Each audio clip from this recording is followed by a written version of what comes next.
Sensacional, Nayara, muito obrigada. E agora, para a gente fechar essa tarde maravilhosa aí de muitos questionamentos, muitas aprendizagens, quero chamar agora o Leonardo para a gente ter um panorama mais geral dentro desse debate, para falar sobre a construção de uma sociedade multipolar ou talvez pós esse multipolarismo. Beleza. Obrigado. Bom, primeiro de tudo, galera, é um prazer enorme estar aqui com vocês. Imagino que muitos de vocês não me conheçam, porque eu não sou um dos professores do SAIUS, mas tenho uma proximidade muito grande com alguns dos professores, especialmente também com o Matheus. E quando o Matheus perguntou se era possível para mim vir ao aniversário para falar um pouco sobre o Festival Mundial da Juventude, sobre os caminhos da multipolaridade e o que eu acredito que ele pode derivar, eu me senti, obviamente, lisonjeado e fiz todos os esforços possíveis para estar aqui. Mas, primeiramente, me apresentando, eu sou o Leonardo Argolo, eu atuo como secretário de Integração Econômica do Centro de Integração Rússia e América Latina, sou presidente do Comitê Nacional Preparatório do Festival Mundial da Juventude e trabalho também como gestor de comunidades do Instituto Inova BR, que é o braço de impacto territorial e desenvolvimento regional do Corinthians, o Esporte Clube Corinthians lá em São Paulo. Então, minha atuação ela é muito voltada para a comunidade, mas também para as relações internacionais, e através disso, acho que a gente chegou em algumas sínteses. Pode passar para mim, por favor, a primeira? Eu vou tentar ser o mais breve possível, tá bom? Não me alongar tanto, mas eu quero começar falando um pouco sobre o contexto do Festival Mundial da Juventude, sobre o que é ele, né, como ele foi construído primeiramente, inicialmente, e o que ele se tornou. E aí, acho que o ponto mais importante desse início é que o Festival Mundial da Juventude ele é uma ferramenta que foi construída lá no final da Segunda Guerra Mundial, primeiro, por causa do fascismo, para combater o fascismo e impedir que ele não voltasse novamente a chegar ao poder. E a melhor forma de fazer isso, através da compreensão de diversos países e diversas comunidades, era que a gente pudesse coesionar a juventude da classe trabalhadora, para que essa juventude criasse todos os mecanismos necessários para impedir uma nova ascensão do fascismo, né, de fato. Então, lá em 1945 a 1946, existiu a fundação de duas organizações extremamente importantes, que foi a Federação Mundial das Juventudes Democráticas e a União Internacional dos Estudantes, que foram as organizações que primeiro propuseram a ideia de um Festival Mundial da Juventude, que foi abraçado principalmente pelos países socialistas ao longo da história, mas que começou a ser transformado com o tempo. Então, o Festival Mundial da Juventude foi lançado em 1947 para 17 mil jovens, e ele foi idealizado para ser um ponto onde as ideias da juventude da classe trabalhadora pudessem convergir, e a gente pudesse, através daquilo, criar métodos que pudessem ser replicados e mecanismos que pudessem ser replicados em diferentes países para que a gente impedisse novamente a ascensão do fascismo. Quer trocar? Beleza. Alô? Agora vai? Pode ir? Alô? Acho que é. Boa, beleza, obrigado. Bom, deu uma desconfigurada, mas primeiro de tudo, por que o Festival Mundial da Juventude especificamente? A gente compreende a juventude como herdeiros do mundo. E quando eu falo herdeiros, eu não estou falando herdeiros do capital acumulado e nem nada do tipo, não herdeiros da propriedade privada, mas sim de todos os mecanismos, de todas as estruturas construídas pela sociedade para fazer com que a sociedade funcione. Então, desde quando a gente fala de governo, até quando a gente fala das instituições, até quando a gente fala mesmo das próprias posições de trabalho que acabam fazendo com que a gente interaja com o mundo e transforma a sociedade. A juventude é a grande herdeira de tudo isso, no sentido de que somos nós quem vamos nos preparar para assumir todas as posições decisórias da sociedade nos próximos anos. E isso era uma compreensão muito clara desde sempre. Então, o objetivo de juntar primeiro a juventude era porque existia uma perspectiva de que seria mais fácil que a juventude entrasse em acordo e a partir daí pudesse construir os mecanismos e pudesse modelar esses mecanismos para que eles se tornassem uma base para que a gente pudesse se defender contra a ascensão do fascismo e também transformar o mundo de uma forma mais ampla. Ao longo da existência do festival, ele foi abraçado por diferentes países, e um dos países mais relevantes nesse processo foi, claro, a União Soviética, que serviu como palco do festival durante muito, muito tempo. Então, durante todo o século passado, o festival se repetiu a cada 4 anos, e a cada 4 anos a gente reunia cientistas, políticos, artistas e todos os diferentes nichos da sociedade para que a gente pudesse entrar em acordo e em todas as áreas possíveis a gente pudesse trabalhar em uníssono para construir esse mundo novo, né? E para impedir que os males do passado retornassem.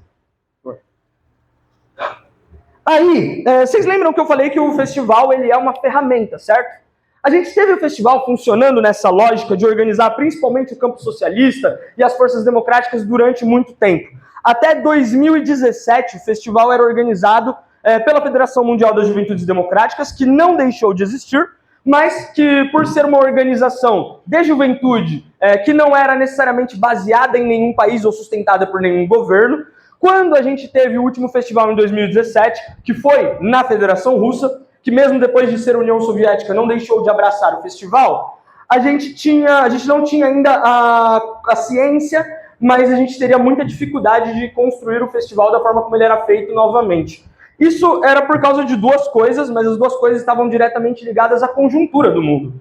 A primeira das coisas é porque o festival, da forma como ele era construído, talvez não atendesse mais todos os objetivos para que ele foi criado. Talvez ele precisasse ser atualizado de certa forma. Muito porque o mundo onde o festival foi construído, primeiramente, com uma força socialista disputando o campo das relações internacionais, disputando a proposta de mundo a ser construída internacionalmente, já não existia mais da forma como ele existiu quando o festival foi criado. Então, a ideia de reunir o campo socialista tinha um impacto menor do que ela tinha anteriormente, enquanto a União Soviética ainda existia, e passa a ser algo que começa a lentamente se modificar, mas também perder um pouco do tamanho do impacto que ele era capaz de gerar.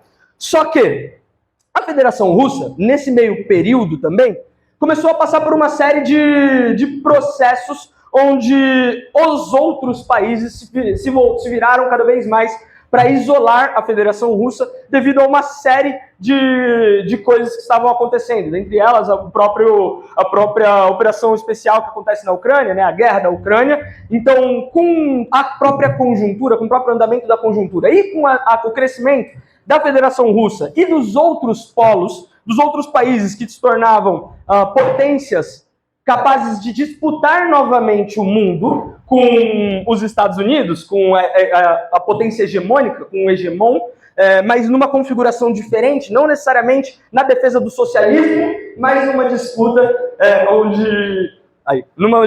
onde a ideia era tirar a capacidade de uma única potência determinar os rumos completos do mundo sozinha.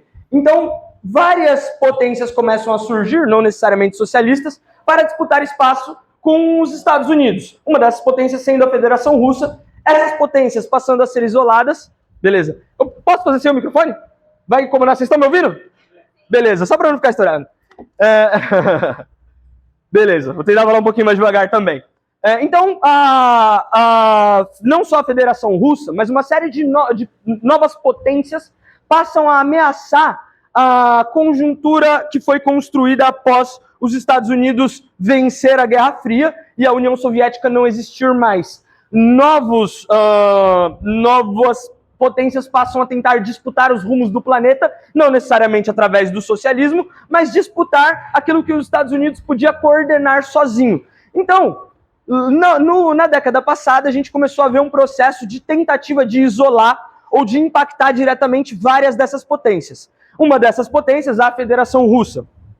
E aí surge um momento muito oportuno para a Federação Russa retomar o Festival Mundial da Juventude, porque ela entende que, ao ser isolada, a capacidade dela de mudar a visão dos outros povos sobre si própria era principalmente atuando junto à juventude. Então, a Federação Russa, quando a gente chega na pandemia e a Federação Mundial das Juventudes Democráticas não mais pode organizar o festival porque não tinha os recursos e a capacidade organizacional para fazer isso no meio de uma conjuntura completamente diferente das que a gente já tinha enfrentado antes, a Federação Russa vai lá e decide abraçar o festival, reconstruindo ele com uma temática um pouco diferente, que não falasse necessariamente sobre a construção do socialismo e promovesse um encontro entre as forças socialistas, mas que sim passasse a falar sobre a disputa com o hegemon, a disputa com os Estados Unidos e com os rumos que os Estados Unidos determinava para o mundo. Ou seja, coesionar todas as forças que eram diretamente prejudicadas pela existência de uma única potência que pode dar a linha do que vai acontecer internacionalmente e, através da juventude de todos esses países, construir um cenário das relações internacionais onde todas essas novas potências que vinham surgindo pudessem atuar, cada uma no seu círculo de influência.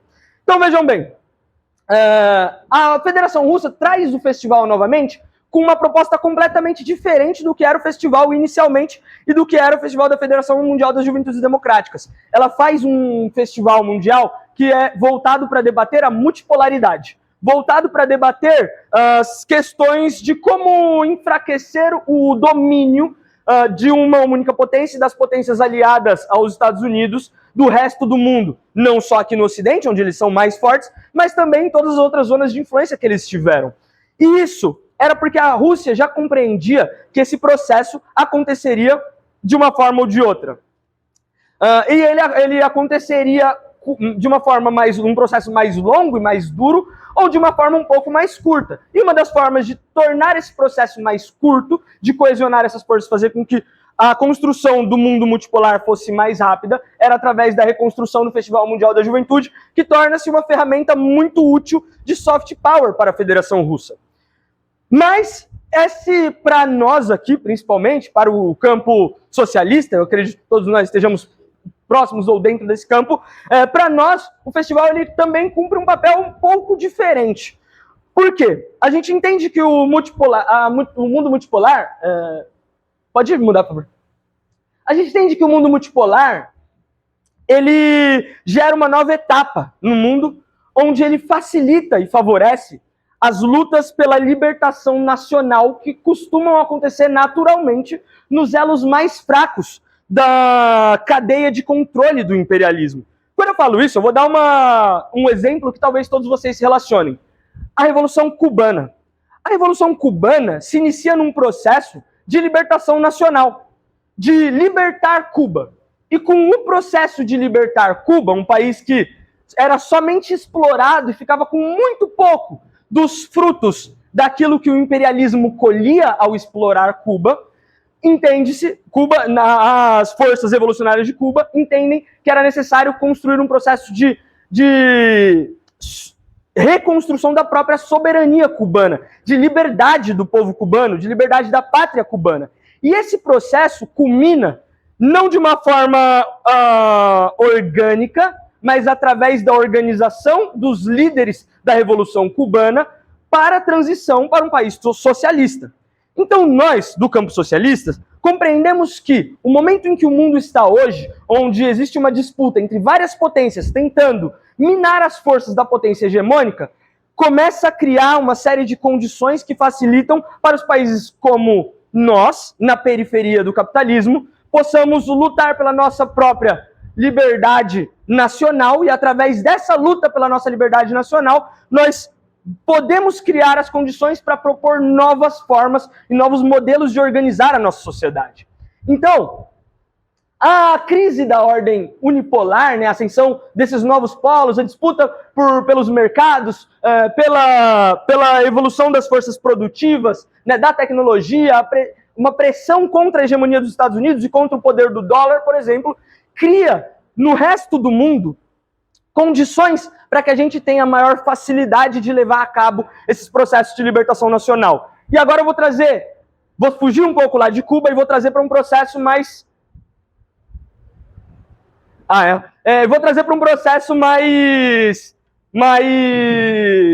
próximo agora do que a gente está assistindo hoje no mundo contemporâneo, que é o processo de libertação dos países do Sahel. Para quem não conhece os países do Sahel, ali, principalmente hoje a gente fala sobre Mali, Burkina Faso e Níger, eles têm passado por um período, desde o início dessa década, de se libertar do domínio europeu, principalmente francês, né? Mas tem uma coincidência que... Uma coincidência não. Tem uma brecha que muitas vezes a gente deixa de fora quando a gente analisa esse processo que acontece no Sahel. Que, lembrando, é um processo de libertação nacional, não necessariamente socialista, mas um processo que transforma completamente a sociedade daqueles países. E o que aconteceu nesses países? A OTAN precisou direcionar as suas forças para os conflitos vigentes. Quando existe uma necessidade da OTAN de criar um suporte, uma sustentação da guerra da Ucrânia, e ela passa a direcionar recursos, inclusive tropas, mas também armamentos, equipamentos, para alguns outros lugares do mundo, os lugares onde as potências que dominavam, as potências da OTAN dominavam e expropriavam as riquezas, como Níger, Mali e Burkina Faso, pararam de ter uma resistência tão grande das potências imperialistas para manter o poder. E isso facilitou para que o processo de revolução, para que o processo de libertação nacional desses países fosse levado a cabo. Porque é muito difícil para uma potência hegemônica e os seus aliados, com suas forças concentradas, garantirem o seu domínio em todos os cantos do mundo. Então, quando as forças dessas potências são direcionadas para um lado ou para o outro, naturalmente elas criam brechas. E é nessas brechas onde a gente pode ver os processos de transformação mais imediatos. Geralmente esse processo de expulsar o domínio estrangeiro e de se apropriar das suas próprias riquezas para passar a construir um processo de soberania naquele país. Então, quando a gente fala sobre multipolaridade, nós não estamos falando que essa é uma transição natural para o socialismo. Não é isso. Mas a gente diz que a disputa do mundo por várias potências diferentes, em lados diferentes e com interesses diferentes, facilita para que países na periferia do capitalismo possam se organizar internamente para contrapor as forças dominantes e assim libertar o seu próprio país. Então a gente começa a ver nesse processo também de enfraquecimento, que a gente vê nesse século, agora no século XXI, de enfraquecimento das potências hegemônicas, a gente começa a ver que essas próprias potências se dispersam, elas precisam colocar todas as suas forças em um lugar só, e muitas vezes, mesmo entre os aliados da principal potência hegemônica, não existe acordo. E por isso, muitas vezes, a potência hegemônica se vê isolada, como é o caso também da guerra do Irã, em que ninguém mais aceitou entrar na aventura que os Estados Unidos entrou junto aos Estados Unidos, porque sabia que isso somente enfraqueceria o domínio dos outros países aliados aos Estados Unidos em outras posições do mundo. E é nesse momento onde nós mais temos a possibilidade de nos organizarmos e de contrapor essas forças. Então, o que a multipolaridade permite para nós, primeiro, é a construção de diversos mecanismos que vão ajudar os países mais isolados da periferia do capitalismo a não estarem mais tão isolados, vai criar alternativas econômicas e vai permitir que a gente possa reger as nossas próprias economias de uma forma que nós mesmos sejamos capazes de propor e que não seja imposta pelas potências estrangeiras, permite que a gente comece a cooperar com países, ou de uma forma mais ampla, com países que também estão tentando fugir dessa posição de dominados e de explorados, mas ela não resolve necessariamente a exploração do trabalho, nem o poder dos monopólios, nem o domínio das burguesias nacionais e nem uma série de outras contradições do capitalismo. Porém, ela cria para a gente um momento oportuno. E aí, acho que a síntese principal de como a construção de um mundo multipolar pode beneficiar a luta pelo socialismo, pode criar as bases para a construção do socialismo em diversos lugares, é porque o mundo multipolar ele abre a porta, mas é a juventude organizada, é a classe trabalhadora organizada e os povos em lutas que podem atravessar essa porta e construir um caminho rumo ao socialismo de fato.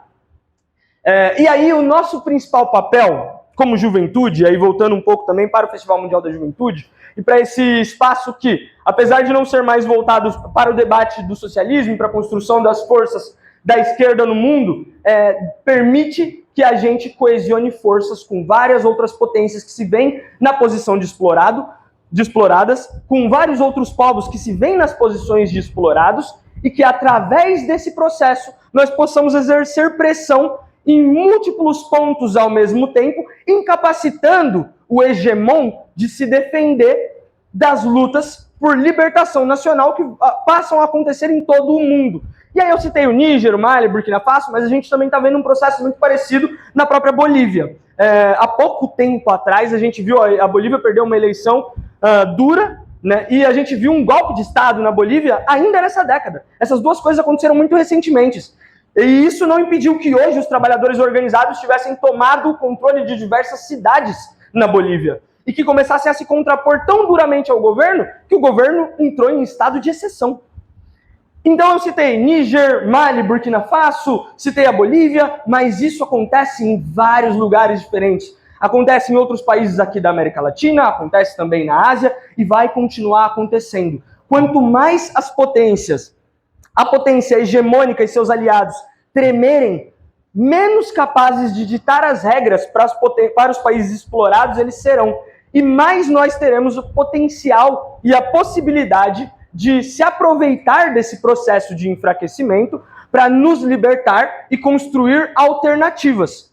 E é a partir daí que o mundo multipolar, a construção do mundo multipolar, o fim da hegemonia do dólar, o fim da hegemonia militar dos Estados Unidos, o fim daquele monte de base espalhado pelo mundo, como é o que vem acontecendo no Oriente Médio, devido a exatamente esse processo de atrito, que a gente tem as condições de propor uma nova sociedade, sendo essa nova sociedade uma que não somente acabe com o domínio de fora para dentro, mas que possa propor o fim do domínio do homem sobre o homem, o fim do domínio do capital, o fim da exploração do trabalho.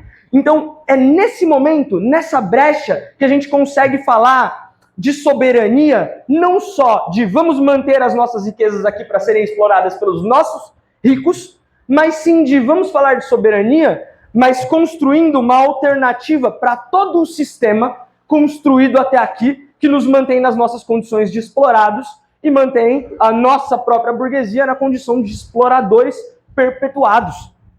Então é nesse momento, é nesse ponto, é nessa brecha de oportunidade em que nós mais vamos ter chance de propor transformações para a sociedade, para a nossa sociedade brasileira, e assim veremos também vários outros povos do mundo fazendo a mesma coisa. E é através desse processo, é através da exploração dessa brecha, desse enfraquecimento, que nós temos a capacidade de propor uma sociedade nova, que seja baseada em uma lógica completamente diferente, não da exploração do trabalho, mas da produção coletivizada, por exemplo.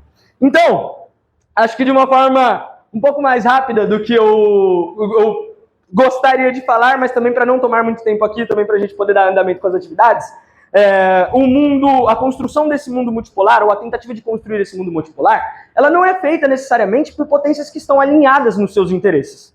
Não, elas estão disputando o seu próprio espaço. Mas isso não significa que esse momento não seja oportuno para nós que estamos propondo a construção de uma nova sociedade. Pelo contrário, ele é muito oportuno. Porque nesse processo de disputar o controle do mundo, nós teremos uma série de brechas sendo criadas e uma série de povos se libertando ao mesmo tempo. Como a gente tem visto nessa última década, principalmente. E aí, por fim, esse período em que nós estamos, ele é um período que não tem mais como desacelerar. Porque nós já entramos em um processo de conflito e mais conflito tão grande, onde a potência hegemônica e os seus aliados sob o seu guarda-chuva se sentem tão ameaçados que as suas garras têm sido colocadas para fora, que eles têm respondido cada vez mais de forma abrupta, violenta, de forma desesperada. E isso indica para a gente também que não é possível conciliar mais, de nenhuma forma, a hegemonia que existe hoje, com a proposta dessas outras potências de repartir, de certa forma, o domínio do mundo. E então, nesse processo, nos próximos anos, nós teremos um aprofundamento dele, e naturalmente, como nós temos visto, desde o finalzinho da última década e no começo dessa década se acelerando, os processos de luta por libertação nacional, nós também veremos isso se acentuar ao longo dos próximos anos, até que a gente chegue a um novo status, né, que não seja mais esse status quo que a gente tem vivido até aqui. Então, a forma como se liga o mundo multipolar ao socialismo é porque, basicamente, a construção do mundo multipolar gera para nós somente uma grande oportunidade. Uma grande oportunidade de propor, de novo, uma sociedade que não funcione pela mesma lógica da sociedade que funciona até aqui, porque para nós também não cabe que o mundo somente seja dividido de novo por várias outras potências que vão exercer o mesmo papel que foi exercido até aqui pelos Estados Unidos. Não. Para a gente, a brecha desse processo onde essas potências se enfraquecem, para a gente a grande oportunidade é de se transformar por completo e de implodir, pelo menos nacionalmente, em vários lugares, o sistema vigente até então. Acho que é isso.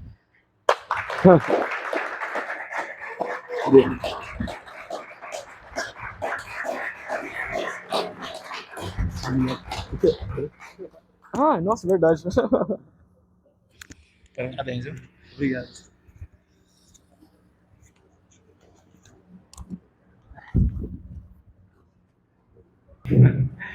Bom, gente, eu gostaria primeiro de agradecer a todos vocês que vieram, ficaram conosco aqui até agora. Foi uma excelente oportunidade para a gente se conhecer, para a gente trocar ideia, né? Eu acho que eventos como esse ajudam demais a gente a fazer essa organização, um ponto que a gente tocou em todo o evento, né? Eu gostaria primeiro de parabenizar, né? Primeiro agradecer vocês, né? Em segundo lugar, eu gostaria de parabenizar os nossos palestrantes, né? Então, parabéns primeiro a Laura.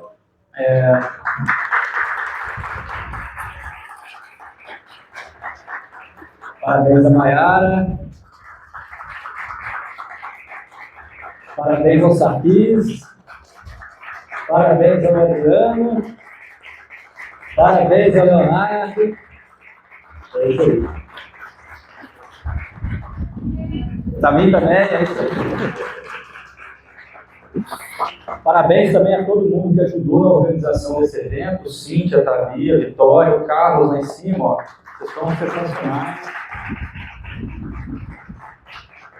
E eu gostaria, depois de palavras tão tocantes, excelentes, quanto as do Leonardo agora, eu gostaria de encerrar, né, o evento de hoje, primeiro falando que a gente acertou muito, né, na forma como as exposições ficaram encadeadas. Eu acho que uma coisa foi levando a outra, a gente tocou em temas essenciais logo no início, sobre libertação dos povos, né, e depois no final nós voltamos a falar sobre esse assunto, né. Eu acho que ao longo de todo o evento nós trouxemos aí várias questões que vão permanecer entre as nossas reflexões daqui para frente. Bom, o Leonardo tocou num ponto agora que eu gostaria de retomar, que é sobre o rompimento com essa lógica do capital, né?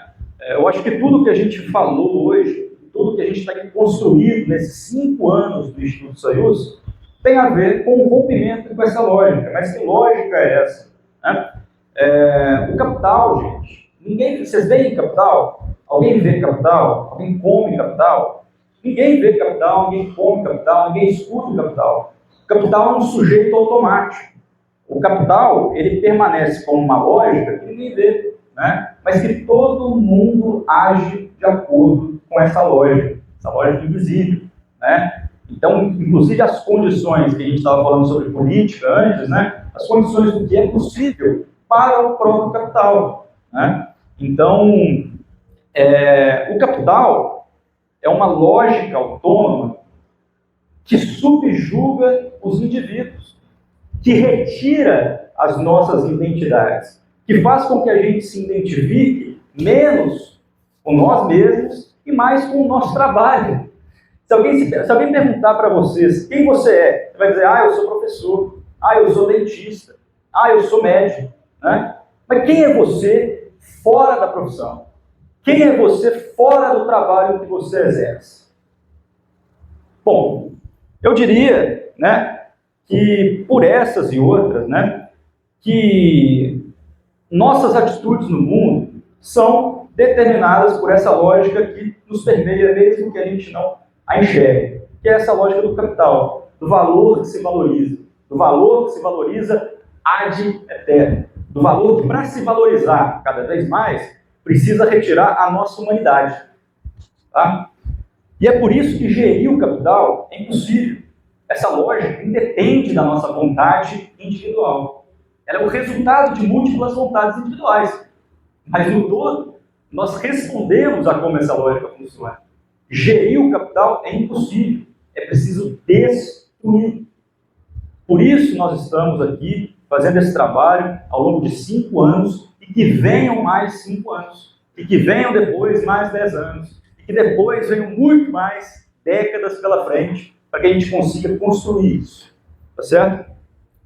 O único horizonte possível para nós, e até articulando com o que eu falei antes, é romper com a lógica do capital. É fazer com que a gente não seja mais dominado por ele. É superar, é destruir e superar o capital. Portanto, eu queria fechar a minha comunicação, e aí eu relembro vocês, tá? Depois que a gente encerrar, vai ter um parabéns, vai ter um bolinho, tá? Então não vão embora ainda.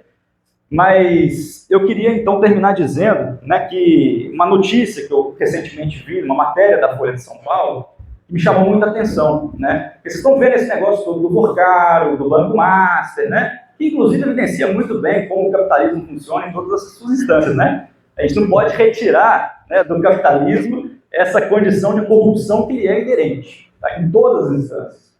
Mas aí a matéria na Folha de São Paulo dizia mais ou menos o seguinte: é preciso recuperar as virtudes liberais para revitalizar a democracia. Faz sentido? Pois é, eu quero encerrar o evento de hoje subvertendo essa afirmação. Eu quero afirmar o seguinte: é preciso revitalizar o marxismo para aí sim construir a democracia verdadeira.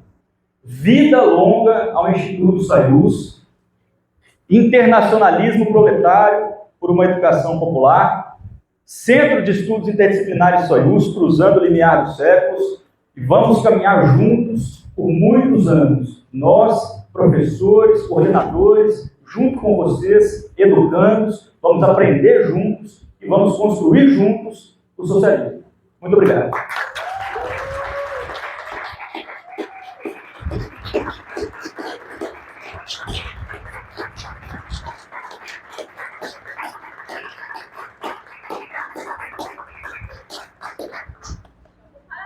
Vamos lá, vamos.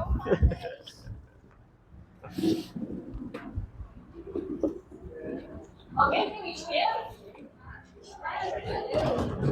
Vai precisar.